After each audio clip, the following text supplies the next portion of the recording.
This is an environment symposium titled World is on Fire, How Lions Can Make a Difference. And the next, please. The presenters are myself and Barack Gale, who will talk about the climate emergency, and Bob Johnson, who's already done a little bit of his sharing of green habits that we can adopt. We will be sharing information with you for the bulk of the workshop. And at the end of the climate slides, we'll have a chance to do questions and answers. We have some handouts that are attached to this section. And as well, we have a display table that Bob will point you to. Okay, let's carry on.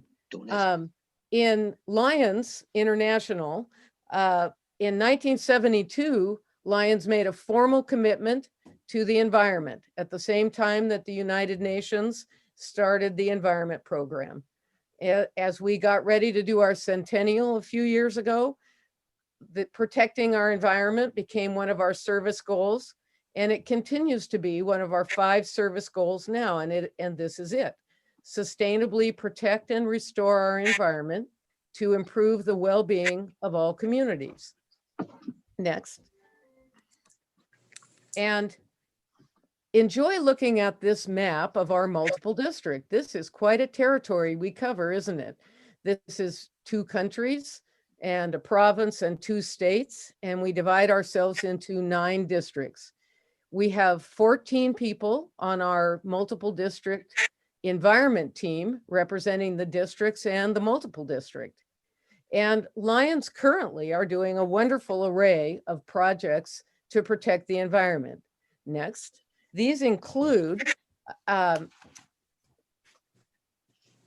planting trees. It was one of our international president's goal, and all across our district, Lions are planting trees.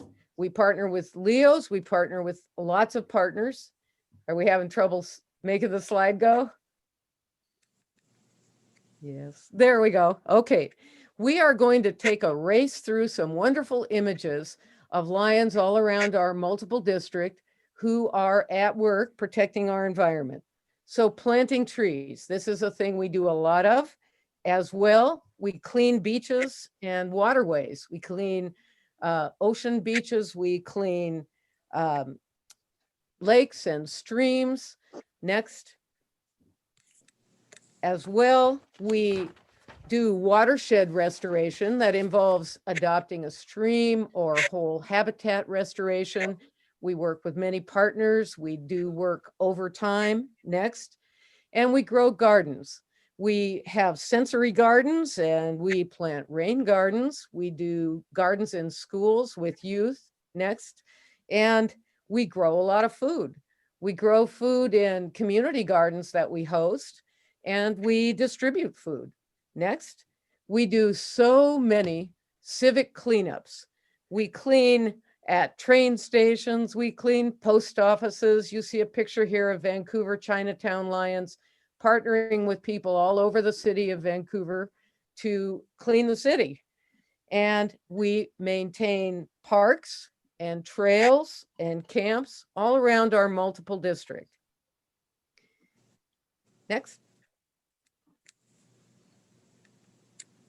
And you'll notice here that the Spokane Central Lions created a Helen Keller garden in Spokane, right around a tree that had been planted by Helen Keller. Very nice project. That's their centennial project. Next.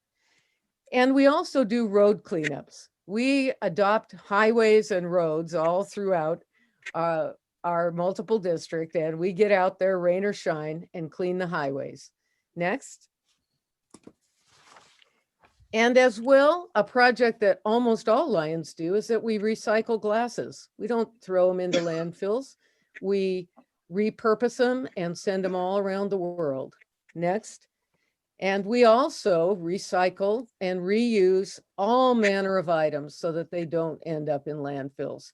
In Duncan, there's a wonderful thrift store called the Sassy Lion. And as well, Lions all around the multiple district do rummage sales so that we pass our goods around our community. or we ship them out to other communities. We recycle and reuse and recover. Next. And we do the same with buildings and civic monuments, as you'll see there. And then we also educate about the climate emergency. We work with groups of students or groups of adults and share information about the critical problems that are facing us. So, as we look ahead, this is what Lions Club International says to us about our work. The earth sustains human life. We've seen how our stewardship of natural resources can improve quality of life and increase engagement in our local communities. Our environment is more than a background. It is our home, and we're committed to caring for it. In these challenging times, we are facing both a global pandemic and climate change. And that immediately brings to mind that we all live on this single spinning planet and we are all connected. And in this environment, next, and in this environment, we need to, as Lions, we need to be informed and be active because we serve. Now, we like to turn the floor over to Dr. Barak Gale to share some very interesting information with us about the climate emergency. Hi, everybody. I hope you can hear me. Nancy, can you hear me okay? Yes, I can. Nancy? Okay, good. Everybody else is muted. Thank you again so much for joining and for your attention and interest in this subject.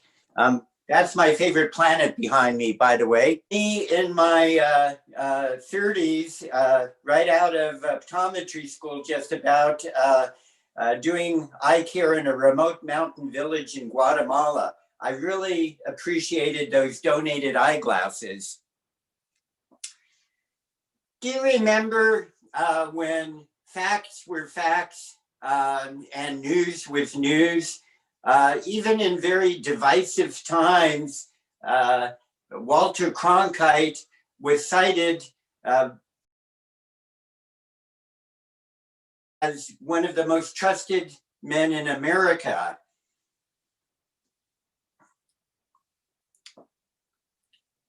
I believe that we really need to trust our scientists as much as we trusted people like Walter Cronkite. Yes, and as somebody said, he would have the tagline, and that's the way it is. I'm Walter Cronkite. Good night. And this is one of the pieces of news that every global citizen needs to know and understand. 2 years ago, the Intergovernmental Panel on Climate Change issued a report that comprised over 6,000 scientific studies and over 42,000 expert opinions. And they didn't say that the world was going to come to an end in the year 2030. That shouldn't be misconstrued that way. But what they did say is that the globe will reach a crucial threshold whereby the temperature will reach 1.5 degrees centigrade over historic levels. And what that will bring about would be our extreme events that we're seeing today would become more frequent, more intense, and would affect hundreds of millions of people. And that's illustrated here on the NASA website. So I want to share a brief personal story illustrating my passion for the subject. That's me in my 20s on a mountain expedition in the North Cascades, the Ptarmigan Traverse. I was particularly fond of the snow and the glaciers. There was something mystical about being in that environment. And I'm very privileged to be near a spectacular mountain now, Mount Rainier, with its gorgeous flower meadows. Look what's happening to my beloved Mount Rainier. The first problem is lots of melting glaciers, and you can see the red indicating the melting glaciers and the accelerating loss of ice. Mount Rainier has already lost about 20% of its ice. And you can see here the snout, the terminus of the Nisqually Glacier. It used to be down here by the road, and now it's more than a mile up the mountain. So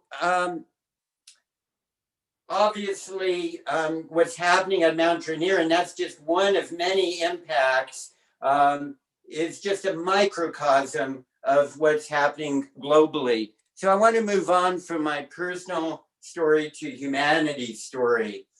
Buzz Aldrin, the astronaut, reflected on their journey to the moon in December 1968, Christmas Eve, when they orbited the moon, and said, you know, we journeyed so far to the moon, 250,000 miles to discover the moon, but what we discovered was the Earth. This slide illustrates how harmful it is when we use that thin ribbon of sky, that precious ribbon of sky, as an open sewer for gaseous industrial waste.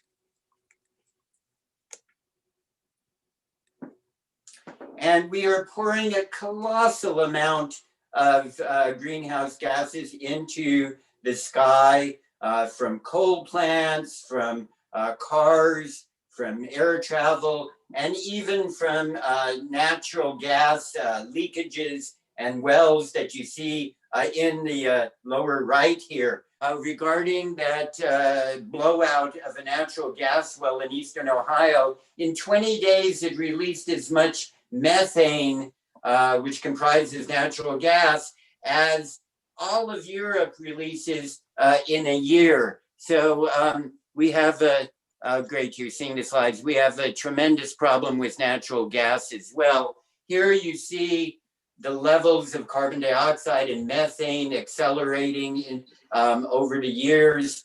And it's a colossal amount. It's 152 million tons per day. And that is trapping a huge amount of energy in the atmosphere. How much energy is being trapped?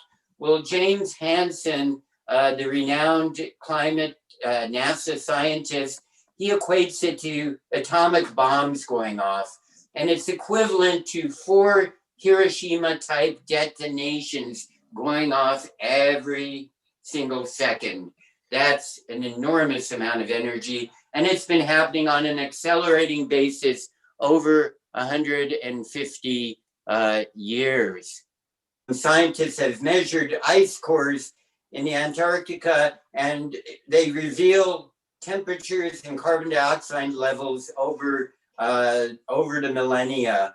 And what I want you to notice here is the temperatures in white below the carbon dioxide level, and blue above. The temperature tracks the carbon dioxide level so perfectly. But notice that prior to the spike in the last 150 years, the carbon dioxide level never exceeded 300 parts per million. Look where it is today, 415 parts per million. That has not happened in at least 3 million years. One thing important to understand is that there's really no debate in the scientific community regarding the reality of human-caused climate change. This is actually posted on the NASA website that 97% or more of actively publishing scientists agree on this. Now, while global temperature has increased 1.1 degrees centigrade, local temperatures have more and more often simply gone off the chart. This was the 2003 European heat wave. It was the hottest summer on record in Europe since at least the year 1540. It was devastating in France, and particularly to the elderly. Some 70,000 people died in this heat wave. And now scientists can blame or attribute individual natural disasters on climate change. And what they do is they adjust the parameters of inputs like the amount of global warming in powerful computer models, much like a cook would adjust the ingredients in a recipe. Well, maybe not exactly like that. Climate Central is an organization of leading climate scientists that meticulously study these extreme events.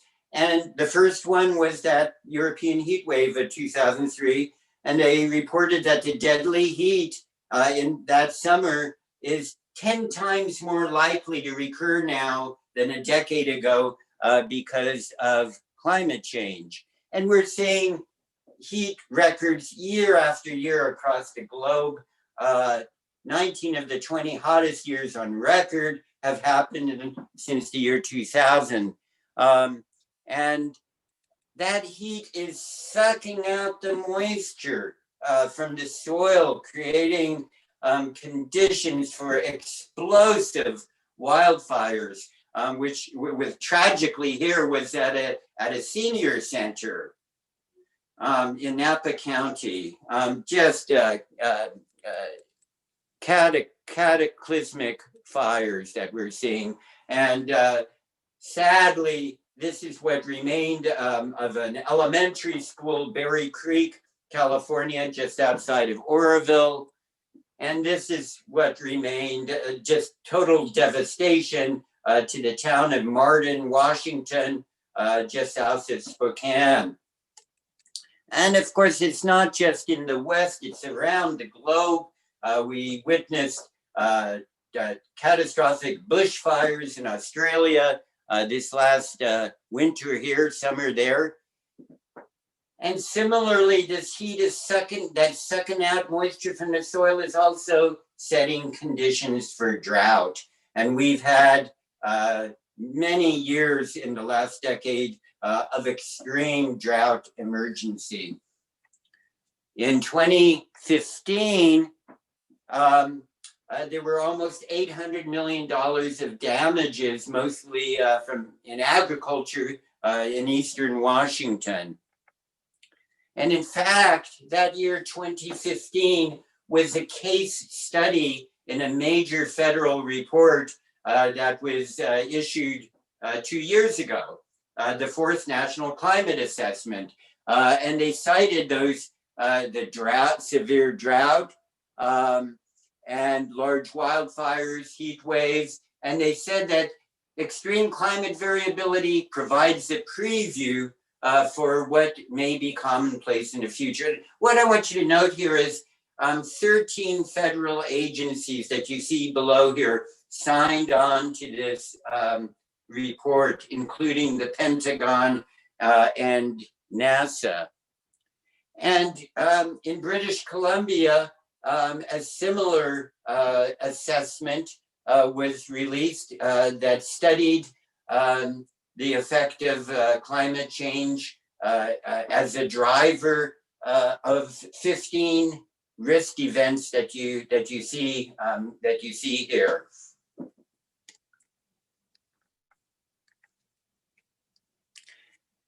You know, this drought, extreme drought, it gives rise to tragically to starvation, to migration, to instability in many nations. So it's no surprise that the Pentagon considers climate change to be a major national security risk, and they call it a threat threat multiplier because of the many ways that it creates risk. We are getting to solutions, so hang in there. I know this is a lot to take in. Climate change is now recognized as a terrible medical emergency. This constellation that you see here of medical health impacts, again, was part of the study released by the federal government 2 years ago. By the way, that study was mandated by Congress in the 90s. Some 150 medical societies in the country signed this proclamation calling climate change one of the worst medical emergencies that the United States has ever seen, and calling upon public officials to prioritize action. And this was signed as well by the American Medical Association. And of course, one of the very serious health impacts that we're experiencing here in Washington and Idaho and British Columbia is this terrible smoke. Waking up each morning wondering, is the air quality going to be hazardous or very hazardous? And sadly, that has impacts on particularly vulnerable populations, children, elderly, people with respiratory illness and asthma, and people of color. And for many of these, it's really a double whammy. Now, climate change is not only affecting human beings, but tremendously affecting species of every kind. We're losing species, causing extinction at a rate of 1,000 to 10,000 times the historic rate. This hasn't happened since the extinction of the dinosaurs, by the way. It's really unfathomable. And I just want to mention one here, one species, the salmon, which is so iconic to the Pacific Northwest. And you can see with business as usual, the projection that water temperatures will become lethal to the salmon.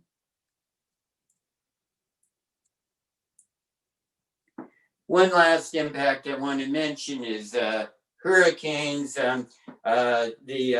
That energy, that huge amount of trapped energy in the atmosphere, most of it goes into the oceans, like 93%, and it basically creates an engine that drives more catastrophic storms and hurricanes. And these three attributes of hurricanes are quite deadly, and they're driven now by climate change. With all of these impacts, the cost of carbon is now recognized as the #1 threat to the global economy. This is a statement of the World Economic Forum, and all of these impacts are just a partial list of what's happening. So with all of this devastation, it's fair to ask, is there any chance that we can turn this around? And I believe, of course there is. And a major reason is that we are already in the midst of a green, renewable energy revolution. These kind of projects are happening all over the world. This is Jason Lee Middle School. The students have undertaken to install solar panels on the school. And major projects like this in the Tri-Cities in Eastern Washington not only provide clean energy, but provide a lot of jobs. Unlike solutions for COVID, which constrict the economy, solutions for climate change are a job builder. The fastest growing job in the US is solar technician. The second fastest growing job is wind turbine technician. And one major product, it's really hopeful, by the way, that so many states in our country are investing in renewable energy. Idaho may have one of the world's biggest wind farms very soon. And there's a huge job market also in building energy efficiency and retrofits. It's very positive here that major utilities are investing in solar, in this case, replacing a natural gas fire plants, and also investing in battery systems, which have also come down in price. This is a really positive statement. Basically, solar and wind in general are more affordable now than fossil fuel energy production. And we're seeing major improvements in the technology of electric vehicles. I'm really happy with my Chevy Bolt. I take it to the mountains and take it around town, and there's no engine, no tailpipe, no oil, no radiator, basically no maintenance. And the price of these has really come down, especially a used vehicle. And by the way, you can charge it in your garage on a 110 outlet. Now, why should we in the United States be altruistic about changing our economy, when other countries may not be doing their part? Well, it's important to realize that, and you can see it in the second column here, that the United States represents 5% of the population of the world and releases 25% of the climate pollution. So we have ways actually to catch up. And there are nations like India, much less affluent than we are, that are investing in gargantuan renewable facilities, like this largest solar farm in the world, supplying 2 gigawatts,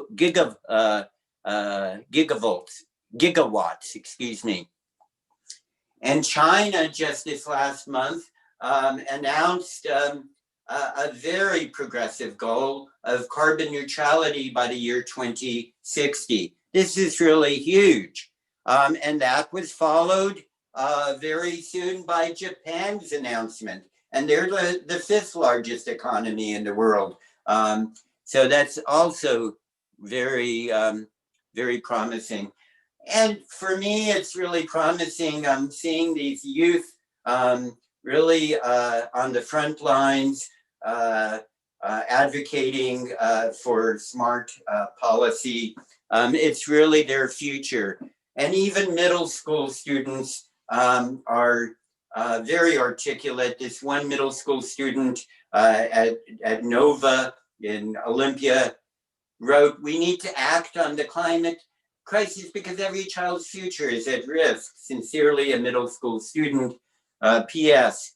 Act now." And it's not just solar and wind that are solutions. There's many solutions.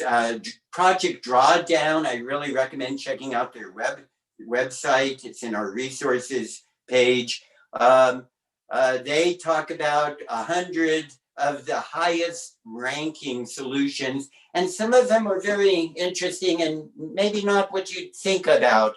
Like right here, it's backwards. Educating girls in third world nations is really, really important.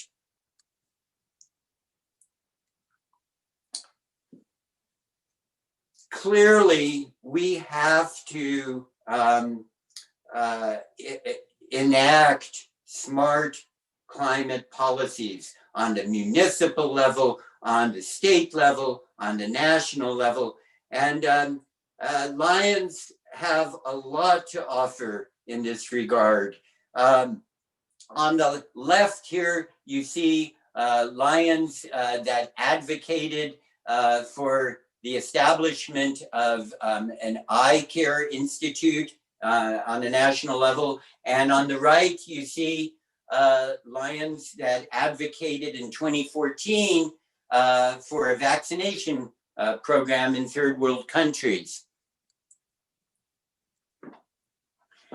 And Lions International really urges us to develop local partnerships with existing organizations. And I'm sorry, this is focused on Washington State, but the one wonderful coalition I recommend people checking out is the Environmental Priorities Coalition, and they're a coalition of 20 environmental organizations, and every year they advocate for a slate of really important environmental and climate bills. And January 30th, there's an opportunity for Lions to collaborate with the coalition in a lobby day at Washington. So that's again January 30th. And another thing that Lions can do, and of course I'd really appreciate that, is to host this presentation at your Lions Club. And that's my email address. Clearly, we are living in a frightening time. And at the same time, it's brimming with opportunity. Christiana Figueres was the chairwoman of the Paris Climate Accord. And she wrote a book, I believe it's called Our Future to Choose. And she said, you are lucky to be alive at a time when you can make a transformative difference to the future of the whole life on Earth. So thank you so much. I really appreciate again everybody's attention. Thank you, Brock. You do an awesome job. People learn a lot from you. Anyway, green habits. A few more green habits. One of them you'll find is the Trex, eco-friendly decking. If you use Trex, you don't use wood. Well, the thing about Trex, you can collect plastic, light plastic, get 500 pounds, and you get a Trex bench for your community, okay, through Home Depot. And we'll go down towards the end of and see to the take notes electronically. This was kind of an interesting aspect of it.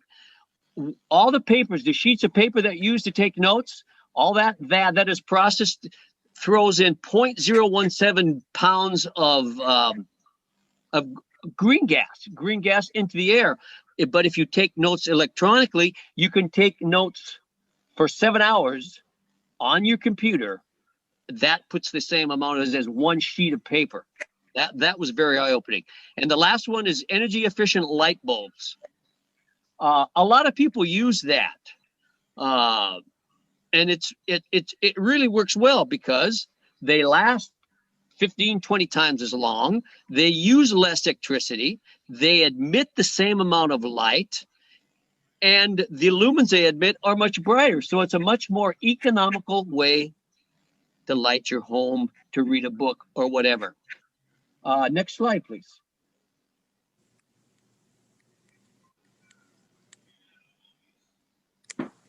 Oh. Or we can carry on there. Okay, in conclusion, it says here, we need to be informed and be active and keep serving. We serve, we do a lot of that. Let's keep that up, makes the world a better place. Next slide.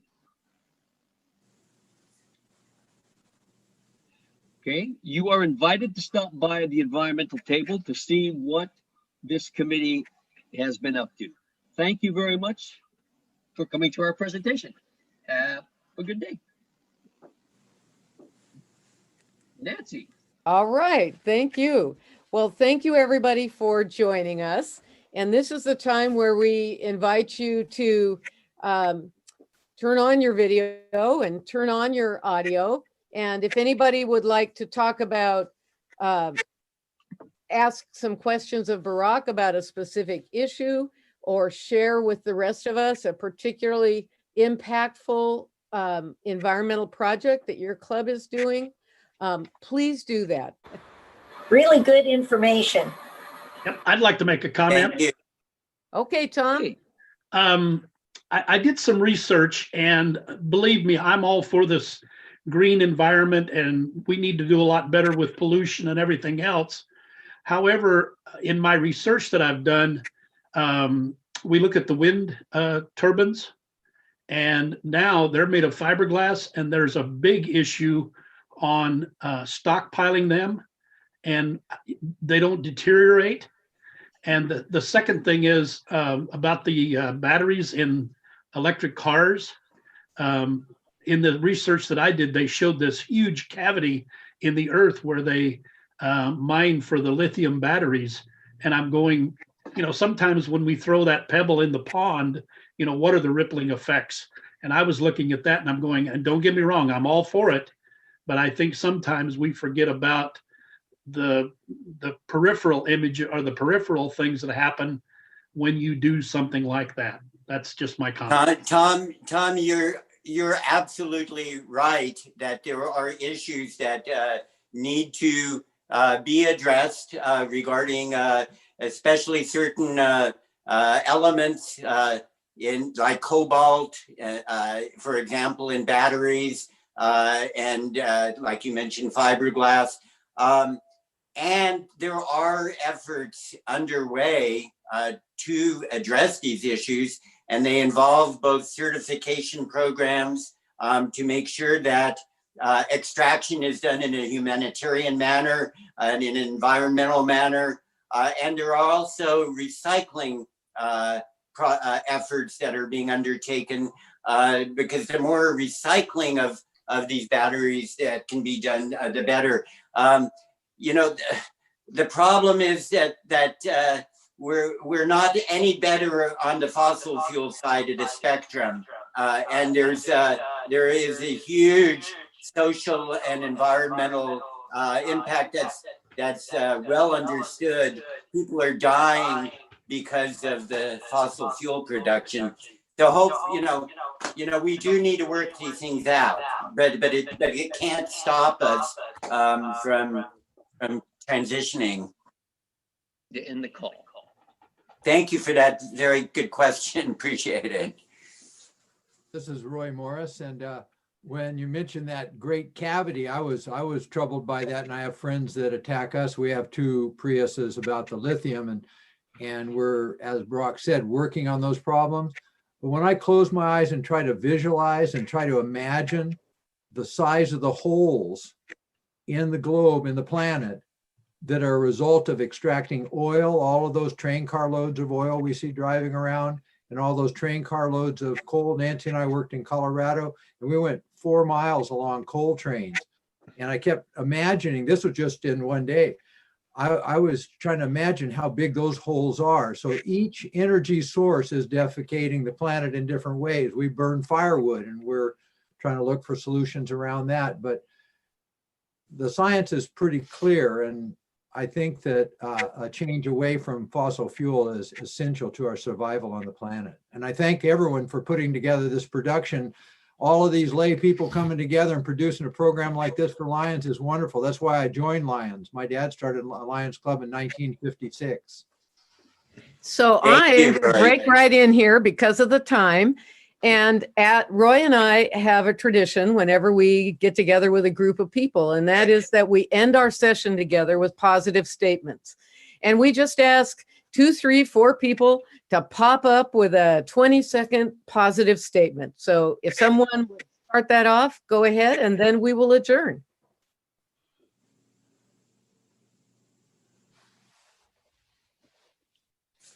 Everybody being present. Just your presence.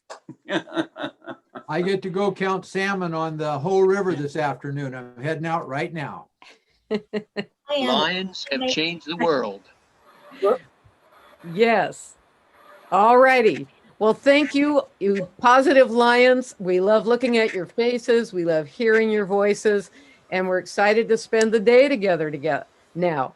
So we're going to end this meeting, and we invite you to join in the networking parts of this and go to the chat room. And please come to our environment table, which is called MD19 Environmental Stewards. And we can talk there too. And we can hand out stuff. The way we hand out things in the virtual world is that you download it and you can either read it on your computer or you can download it and print it and read it at your leisure. So I think we're all set up with the slides that we have in our different workshops. Kim Durenz has Bags to Benches, and I did a video on beach cleanups, and both of those have handouts, and this session has handouts. So let's go forth and have fun. Over and out. Bye, everybody. Bye. Bye-bye.